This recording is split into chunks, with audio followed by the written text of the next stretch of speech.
Hello, good morning students.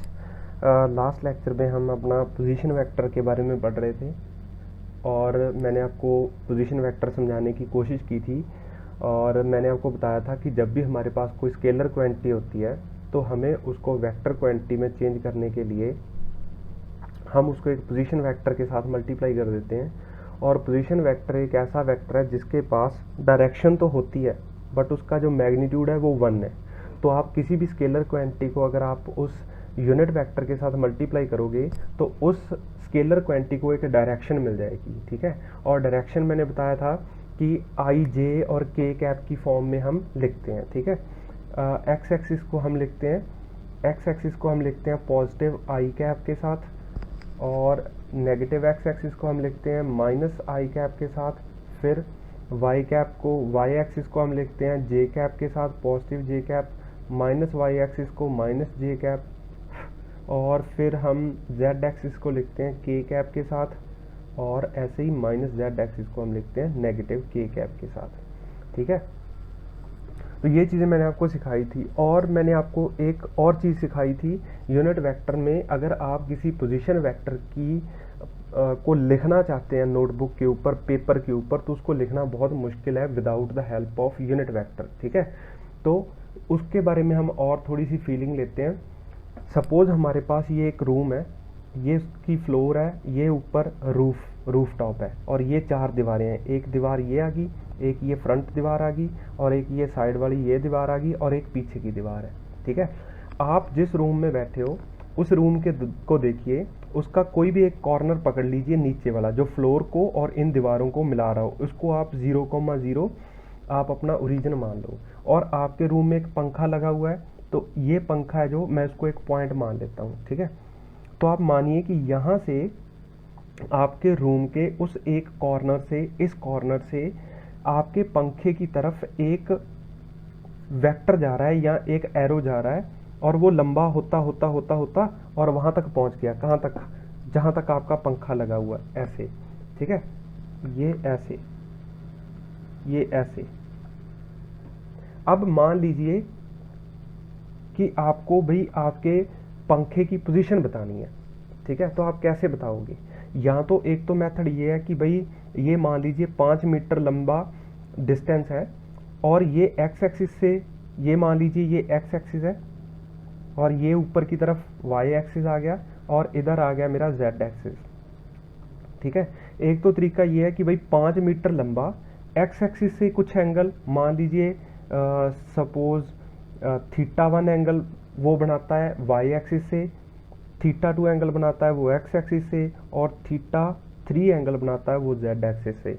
तो आप इसकी पोजीशन बता सकते हो। ये तो मुश्किल काम है वैसे, अगर आप ध्यान से सोचोगे तो। आसान काम क्या है?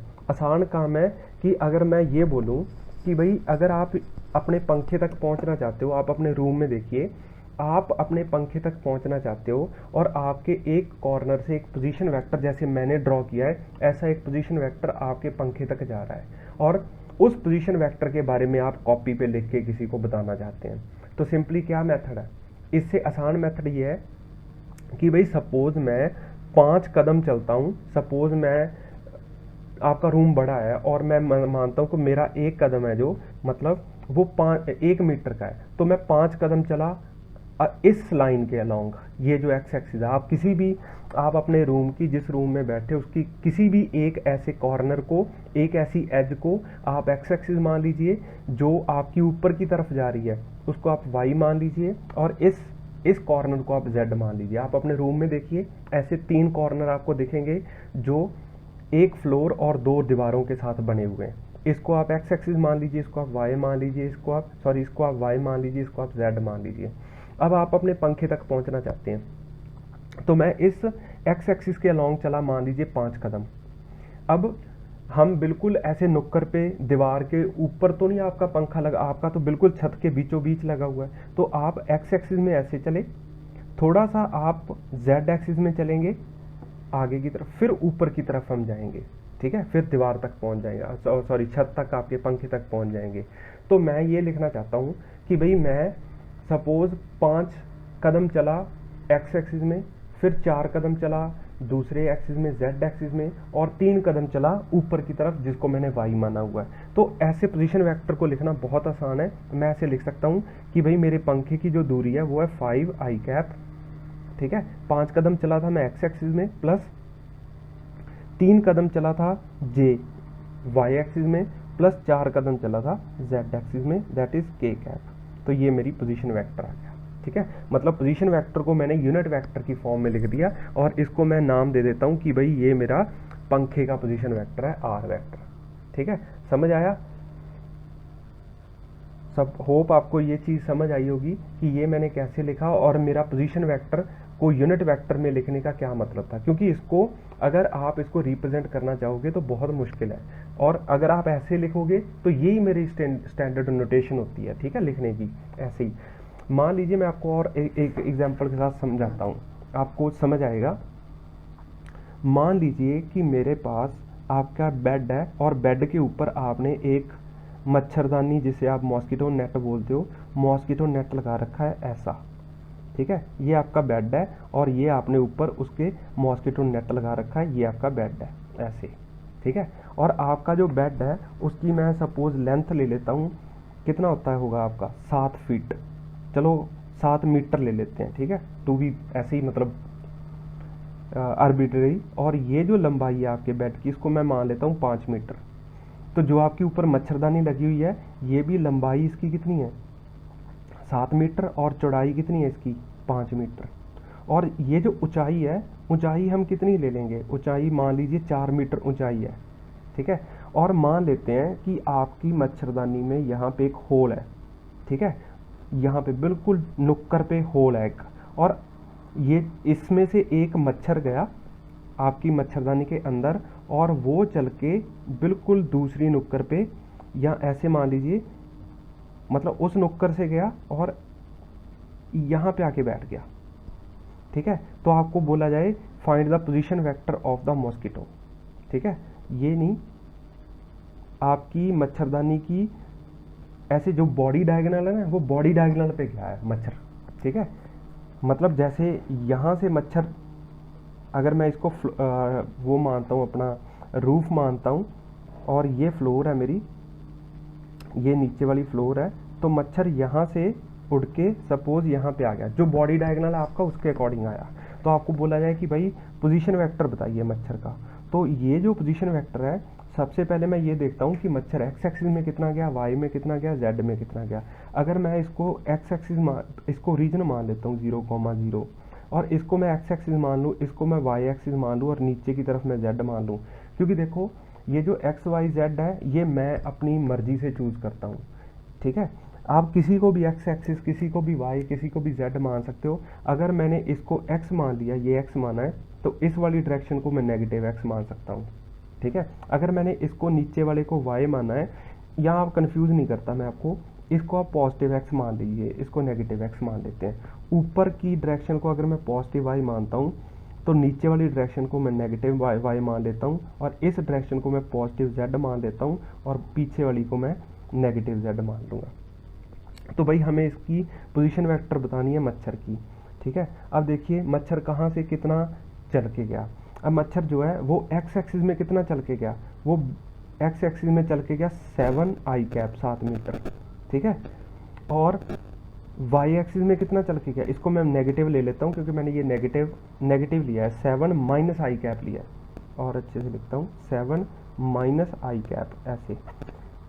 बेसिकली पोजीशन वेक्टर को आप, मैं क्लासरूम में खड़ा हो जाऊंगा तो बहुत आसानी से समझ आ जाएगा, क्योंकि ये प्रैक्टिकली चीज़ ज़्यादा समझ आती है, क्योंकि हम फिजिकली चीज़ों को टच कर सकते हैं। यहाँ पे मैं चीज़ों को टच नहीं कर सकता फिजिकली, इसीलिए इसको ऐसे करना मुश्किल है।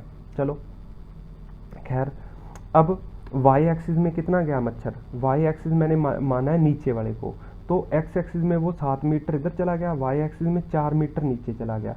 तो इसको मैं लिख देता हूँ 4 माइनस जे कैप, और इस डायरेक्शन में कितना आ गया, इस डायरेक्शन में यहाँ पे आके बैठ गया ना, तो प्लस ये कितना माना था हमने इस डायरेक्शन में 5 के कैप। तो जो मेरे पास पोजीशन वेक्टर आया मच्छर का, वो आया -7 आई कैप -4 जे कैप +5 के कैप। ये मच्छर का पोजीशन वेक्टर आ गया। फाइनली मच्छर यहाँ पे आके बैठ गया। ठीक है, तो ऐसे हम लिखते हैं। इसी तरह अगर आप, मैं आपको एक सिचुएशन बताता हूँ। एक मान लीजिए जहाज उड़ गया हवा में, ठीक है, और उसकी जो वेलोसिटी है वो वेलोसिटी वेक्टर उसका हमें गिवन है 50 सब कुछ मीटर पर सेकंड में, 50 आई कैप प्लस 30 जे कैप प्लस 20 के कैप। तो इसका मतलब आप समझ सकते हो ना, ये होगी तो एक लाइन में, वेलोसिटी तो एक लाइन में ही होती है, बट जो एक्स एक्सिस में है, एक्स एक्सिस में ये 50 है और वाई में ये 30 है और जेड एक्सिस में ये 20 है। ठीक है, जैसे इस केस में था, मच्छर तो सीधा ही आया था, बट हमने इसकी पोजीशंस नाप ली कि वो एक्स एक्सिस में अपने कॉर्नर से कितना गया, वाई एक्सिस में वो अपने ओरिजिन से कितना उड़ा और जेड एक्सिस में कितना उड़ा। तो तीनों को मिला के हमने जो पोजीशन लिख दी वो उसका पोजीशन वेक्टर आ गया।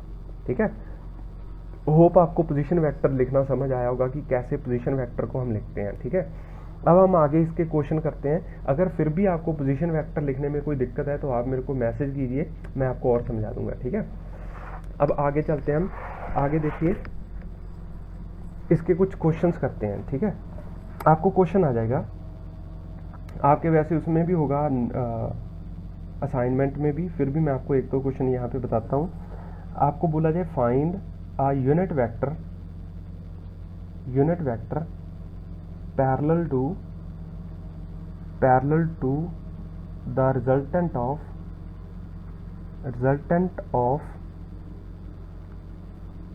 a वेक्टर है मेरे पास i cap plus 4 j cap minus 2 k cap, और जो b वेक्टर मेरे को गिवन है वो भी यूनिट वेक्टर की फॉर्म है 3 i cap minus 5 j cap plus 5 plus K cap, ऐसे मान लेते हैं। तो आपको बोला गया कि भाई आपको एक यूनिट वेक्टर बताना है जो इन दोनों के रिजल्टेंट के पैरेलल हो। एक वेक्टर ये है, एक वेक्टर ये है। पहले तो इनका रिजल्टेंट फाइंड करते हैं। इनका रिजल्टेंट है मेरे पास, मान लीजिए आर वेक्टर, और वो किसके बराबर है, ए वेक्टर प्लस बी वेक्टर। जब हम ऐसे यूनिट वेक्टर में वेक्टर्स को जोड़ते हैं ना, तो सिंपली क्या करते हैं, आई वाले को आई के साथ जोड़ेंगे, जे वाले को जे के साथ जोड़ देंगे, के वाले को के साथ जोड़ देंगे। ठीक है, तो 4 plus 1 plus 3 is 4 I cap plus 4 minus 5 is minus 1 J cap minus 2 plus 1 minus K cap. ये मेरे पास ऐसे इनका एडिशन आ गया दो वेक्टर्स का। ठीक है, इसमें चिंता करने की जरूरत नहीं होती। जब आपके पास ऐसे पोजीशन वेक्टर्स होते हैं तो आप सिंपली इनको जोड़ सकते हो। ठीक है, तो ये मेरे पास पोजीशन वेक्टर आ गया, सॉरी ये वेक्टर आ गया रिजल्टेंट। अब हमें पोजीशन वेक्टर फाइंड करना है जो इसके पैरेलल हो, तो हमें यूनिट वेक्टर फाइंड करना है। Unit vector in the direction of 4 I cap minus J cap minus K cap, मतलब ये जो वेक्टर है इसी की डायरेक्शन में एक आपको यूनिट वेक्टर फाइंड करना है। तो यूनिट वेक्टर आर कैप हम कैसे फाइंड करते हैं, मैंने आपको बताया था, R vector divided by R modulus, ऐसे। ठीक है, तो सिंपली हम क्या करेंगे आर वेक्टर तो मेरे पास है 4 आई कैप माइनस जे कैप माइनस के कैप, और जो मेरे पास आर मॉडुलस है वो हम कैसे फाइंड करेंगे, वो हम करेंगे 4 square plus minus 1 square plus minus 1 whole square. तो ये मेरे पास आया 4 4 16 17 18 अंडर रूट 18 आ गया, जिसको मैं अंडर रूट 18 से डिवाइड कर देता हूँ। तो मेरे पास जो यूनिट वेक्टर आया वो आया 4 बाई 18 को मैं कैसे लिख सकता हूँ, चलो ऐसे लिख देता हूँ एक बार, 18 I cap minus J by under root 18 J cap by under root 18 minus K cap by under root 18, ऐसे। ये मेरे पास यूनिट वेक्टर आ गया जो कि इन दोनों के रिजल्टेंट के पैरेलल है। ठीक है, होप आपको ये चीज़ समझ आई होगी। अच्छा, मैं आपको और बताता हूँ, मान लीजिए मेरे पास दो कोऑर्डिनेट्स गिवन है, तो मैं आपको बोलूँ कि बताइए भाई इसके यूनिट वेक्टर क्या होंगे। मान लीजिए कि यहाँ पे एक पॉइंट है ए है और ये है 0,0,0, और यहाँ पे एक पॉइंट है जो है मान लीजिए 4,5,6। तो मैं आपको बोलूँ ये ए और बी है, और मैं आपको बोलूँ कि राइट अ यूनिट वेक्टर मतलब इस पोजीशन वेक्टर को चलो सिंपली करते हैं, right about this position vector, right this position vector, इस पोजीशन वेक्टर के बारे में बताना है आपको, ठीक है। तो सिंपली हम क्या करेंगे, पहले तो इसको लिखने के लिए जैसे आपने वो डिस्टेंस फॉर्मूला नहीं निकालते, बिल्कुल वैसा ही होता है ये भी। जैसे 4 माइनस 0, तो मैं इसको लिखूंगा पोजीशन वेक्टर, आर वेक्टर से रिप्रेजेंट करते हैं पोजीशन वेक्टर को, तो इसको मैं लिखूंगा R vector is 4 minus 0 I cap plus ये आ गया 4 5 minus 0 J cap plus 6 minus 0 K cap. तो ये आ गया मेरे पास।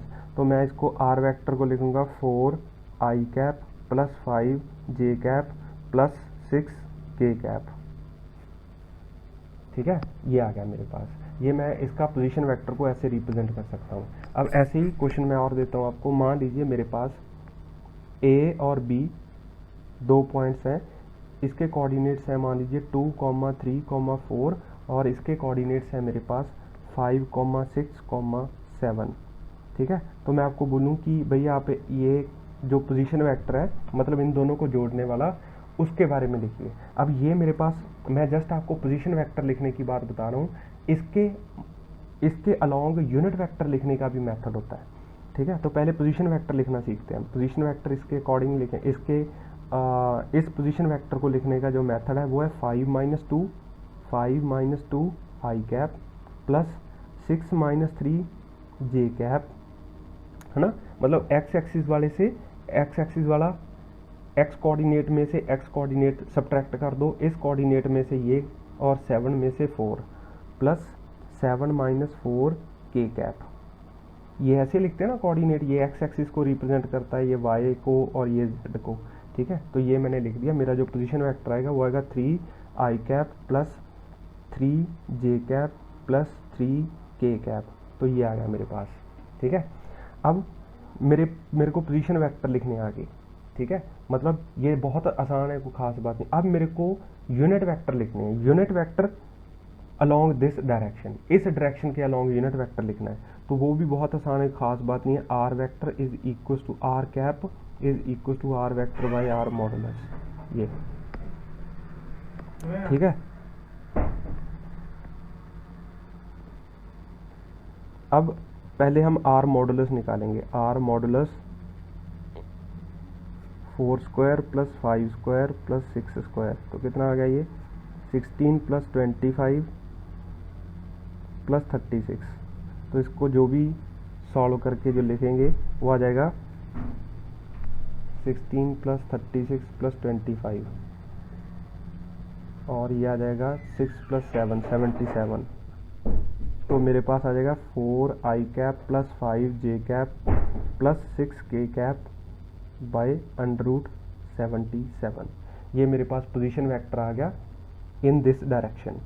ऐसे ही इसका भी पोजीशन वेक्टर फाइंड कर लेंगे इन दिस डायरेक्शन। तो R cap is equal to R vector by R modulus, ये निकाल के आप इसको खुद करने की कोशिश कीजिए और फिर देखिए आंसर अपना मैच कर लीजिए। 3 I cap plus 3 J cap plus 3 K cap और आर मॉडुलस तो हमें लिखना आ ही गया है, वो आ जाएगा 3 square plus 3 square plus 3 square. तो इसमें से मैं 3 कॉमन ले लेता हूँ, आई cap plus J cap plus K cap, ये आ जाएगा और डिवाइडेड बाय ये आ जाएगा मेरे पास 9 प्लस 9 प्लस 9, ठीक है। तो आ गया 27। यहाँ पे सॉरी 3 लिखना था, ये 3 कॉमन लिया है हमने। तो 3 I cap plus J cap plus K cap और 9 कितना हो गया 27 अंडर रूट 27 को मैं क्या लिख सकता हूँ 3 रूट 3। तो 3 I cap plus J cap plus K cap divided by 3 under root 3।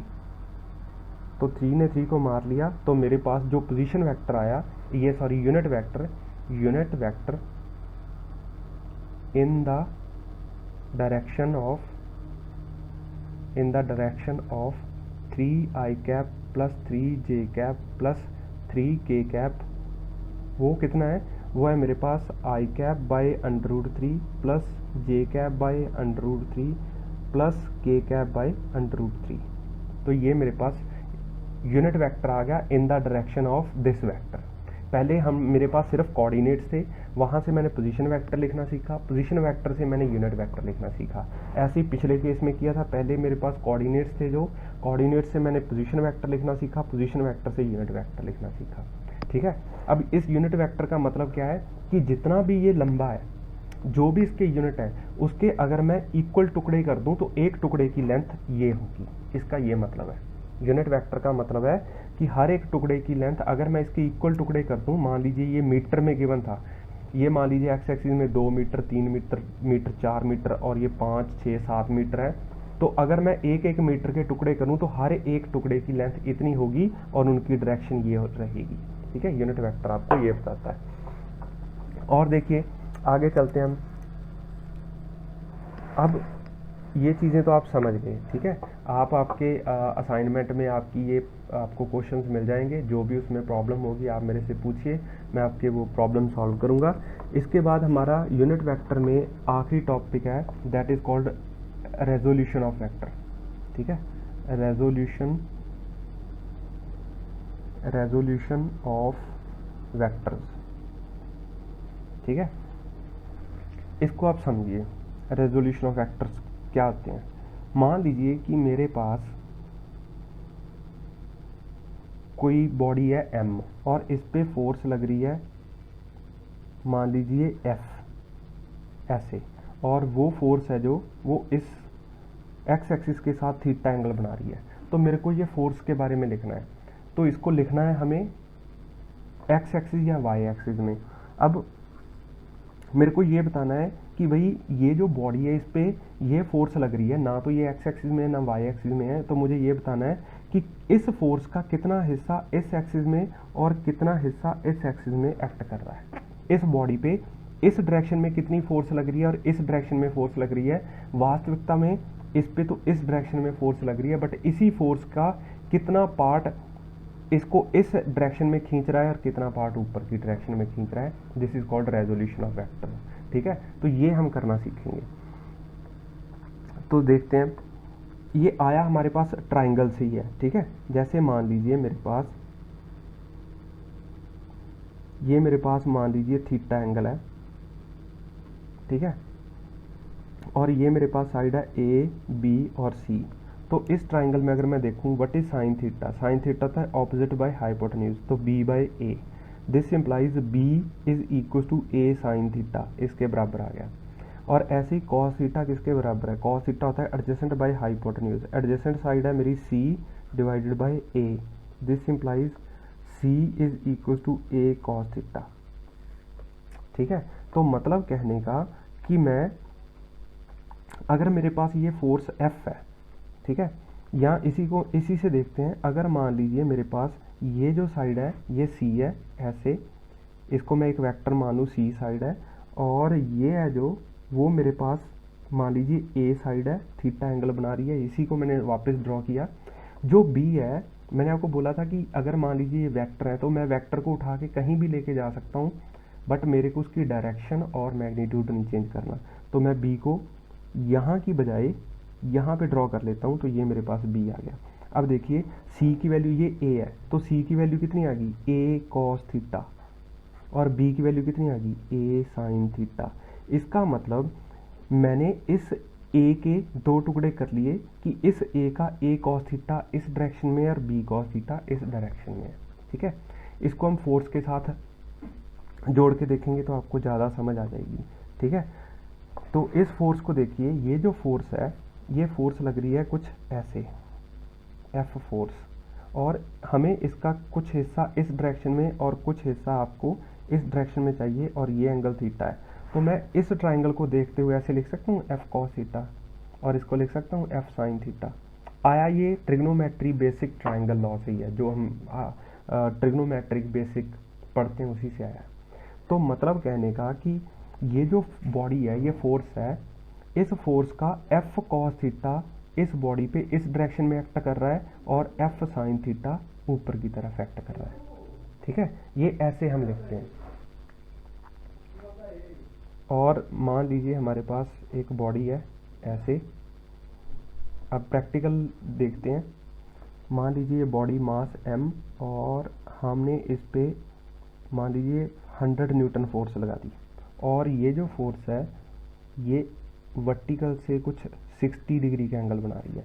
तो आपको ये बताना है कि भाई 100 न्यूटन फोर्स का कितना हिस्सा इसको आगे की तरफ खींच रहा है और कितना हिस्सा इसको ऊपर की तरफ पुल करने की कोशिश कर रहा है।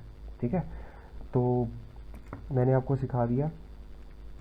इसको हम कैसे करेंगे, देखो आसान मेथड इसको याद रखने का कि जिस लाइन के साथ थीटा बन रहा है उधर आप कॉस थीटा लोगे इसका। तो ये 100 के साथ ये इधर 60 बन रहा है, तो ये आ जाएगा 100 cos 60। तो 100 cos 60 आ गया, तो मतलब 100 cos 60 होता है 1/2, तो मतलब 50 न्यूटन। ठीक है, तो और इधर कितना आ जाएगा, ये आ जाएगा मेरे पास 100 sin 60। तो आ गया 100, ये cos 60 कितना होता है 1/2, और sin 60 होता है √3/2।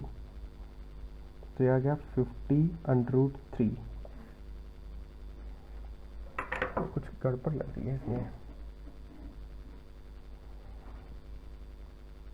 100 cos 60 होता है 1/2, sin 60 होता है √3/2। ठीक है, तो इस डायरेक्शन में ये 50 न्यूटन फोर्स एक्ट कर रही है, और इस डायरेक्शन में 50√3 फोर्स का ये पार्ट एक्ट कर रहा है। ठीक है, तो this is called resolution of vectors. आपको ये वेक्टर्स रिजॉल्व करने आने चाहिए कि हम वेक्टर्स को कैसे रिजॉल्व करते हैं। जैसे मान लीजिए हमारे पास ऐसे मैं कोऑर्डिनेट सिस्टम देता हूँ ऐसे, और यहाँ पे मैं फोर्सेस मार्क कर देता हूँ। ये मान लीजिए फोर्स है F1, और ये एंगल है थीटा, और यहाँ पे फोर्स है F2, और ये एंगल है मान लीजिए अल्फ़ा। ठीक है, ऐसे, और यहाँ पे जो फोर्स है वो है F3, और ये एंगल है फाई, और यहाँ पे फोर्स एक्ट कर रही है कोई F4। ठीक है, और ये एंगल मान लीजिए आप गामा मान लेते हैं। तो आपको ये चारों की चारों फोर्सेस एक्स एक्सिस और वाई एक्सिस में रिजॉल्व करनी है। ठीक है, तो इस फोर्स का इस डायरेक्शन में कितना पार्ट आ जाएगा, आप खुद ट्राई कीजिए और फिर देखिए। मैं F1 को रिजॉल्व करता हूँ, तो ये आ जाएगा मेरे पास F1 cos थीटा, और ऊपर की तरफ कितना आ जाएगा F1 sin थीटा। ठीक है, ऐसे ही ये F1 फोर्स की बात कर रहा हूँ। अब मैं F2 को रिजॉल्व करता हूँ। ठीक है, तो F2 फोर्स का इधर पार्ट आ जाएगा F2 cos अल्फ़ा, और ऊपर आ जाएगा इसका, ये आ जाएगा F2 sin अल्फ़ा। इधर आ जाएगा F2 cos अल्फ़ा, ऊपर आ जाएगा F2 sin अल्फ़ा। ऐसी F3 की बात करते हैं, तो F3 फोर्स है जो, इसका एक पार्ट इधर आ जाएगा F3 cos फाई, और इधर आ जाएगी वो F3 sin फाई। ऐसी F4 है जो, F4 का एक पार्ट इधर आ जाएगा F4 cos गामा। जिस लाइन के साथ ये एंगल बनता है उस डायरेक्शन में हम कॉस लेते हैं। ऐसी F4 sin गामा, ये सॉरी गामा लिखना, अल्फा नहीं ये। तो जो मेरी ये वाली चीज़ थी ये मैंने हटा के इसके दो टुकड़े कर दिए, एक्स एक्सिस वाई एक्सिस और एक्स एक्सिस में। इस फोर्स को हटा के मैंने दो टुकड़े कर दिए, इधर और इधर। तो जो मतलब अगर मैं इसको ढंग से लिखूं तो ये नेट फोर्सेस इस डायरेक्शन में दो हैं। मैंने आपको बताया था ना, दो वेक्टर सेम डायरेक्शन में, तो आप सिंपली इनको जोड़ सकते हो। तो ये आ गया F1 cos theta plus F4 cos gamma. और ऐसे ही ऊपर की तरफ दो फोर्सेस एक्ट कर रही हैं, तो कितनी है वो F1 sin theta plus F2 sin alpha. इस डायरेक्शन में दो फोर्सेस एक्ट कर रही हैं, F3 cos phi plus F2 cos alpha. और नीचे की तरफ भी दो फोर्सेस एक्ट कर रही हैं, F3 sin phi plus F4 sin gamma. ठीक है, ऐसे। तो मतलब ये जो फोर्सेस थी मैंने इनको हटा के इनको रिजॉल्व कर दिया एक्स एक्सिस में और वाई एक्सिस में। रेजोल्यूशन ऑफ वेक्टर का यही मतलब होता है कि जब भी आपके पास कोई फोर्स है, कोई भी वेक्टर है, उसको आप दो हिस्सों में रिजॉल्व कर देते हो, एक्स एक्सिस और वाई एक्सिस में। ये है सिंपल ट्रिग्नोमेट्री का पार्ट, वो जैसे उसमें बना। जैसे ये थी मेरे पास 100 न्यूटन फोर्स थी, और ये 60 डिग्री का एंगल बना के वर्टिकल के साथ वो एक्ट कर रही थी। तो मेरे को ये पता करना है कि भाई इस 100 न्यूटन का कितना पार्ट इस बॉडी के एक्स एक्सिस में एक्ट कर रहा है और कितना वाई एक्सिस में एक्ट कर रहा है। ठीक है, जैसे आप चेयर है, मैं चेयर को या किसी भी बॉडी को मैं पुल करता हूँ, ऐसे मान लीजिए, मैं आपको एग्जाम्पल के तौर पे बताता हूँ। जैसे मान लीजिए मेरे पास कोई नोटबुक है, मैं इसको पुल करता हूँ, अगर तो मैं बिल्कुल वर्टिकल में इसको पुल करता हूँ ऐसे, ठीक है, तो हॉरिजॉन्टल में मेरी लगाई हुई फोर्स का कोई इफेक्ट नहीं है। अगर मैं इसको बिल्कुल नीचे की तरफ ऐसे फोर्स लगा देता हूँ, ठीक है, तो इसका हॉरिजॉन्टल में इफेक्ट है, वर्टिकल में कोई इफेक्ट नहीं है। ठीक है, और अगर मैं इसको किसी एंगल पे ऐसे, कोई किसी एंगल पे ऐसे खींचता हूँ ऐसे, ना तो ये वर्टिकल में है, ना तो ये ऐसे मैंने फोर्स लगाई, ना ही मैंने ऐसे फोर्स लगाई, मैं किसी एंगल पे फोर्स लगा रहा हूँ ऐसे, तो ये ऊपर भी उठने की कोशिश कर रही है और आगे आने की भी कोशिश कर रही है, बट ऊपर इसलिए नहीं उठ रही क्योंकि इसका mg नीचे एक्ट कर रहा है और मेरे द्वारा लगाई गई फोर्स वो कम है। खैर ये बात की बात है, ये ज़्यादा कॉम्प्लेक्स हो जाएगा, बट आप इसको समझने की कोशिश कीजिए कि जब मैं ऐसे वर्टिकल में बिल्कुल ऊपर से नीचे की तरफ ऐसे फोर्स लगाता हूँ ऐसे, ठीक है, तो इसका इस डायरेक्शन में कोई इफेक्ट नहीं दिखता, इस डायरेक्शन में, ठीक है, वर्टिकल में, हॉरिजॉन्टल में इफेक्ट होता है। अगर मैं इस फोर्स को बिल्कुल वर्टिकल लगाता हूँ ऐसे, तो इसका हॉरिजॉन्टल में इस डायरेक्शन में इसका जीरो इफेक्ट रहेगा, इस डायरेक्शन में ऐसे। और अगर मैं इसको किसी एंगल पे लगाता हूँ तो इसका कुछ इफेक्ट एक्स एक्सिस में और कुछ इफेक्ट वाई एक्सिस में आएगा।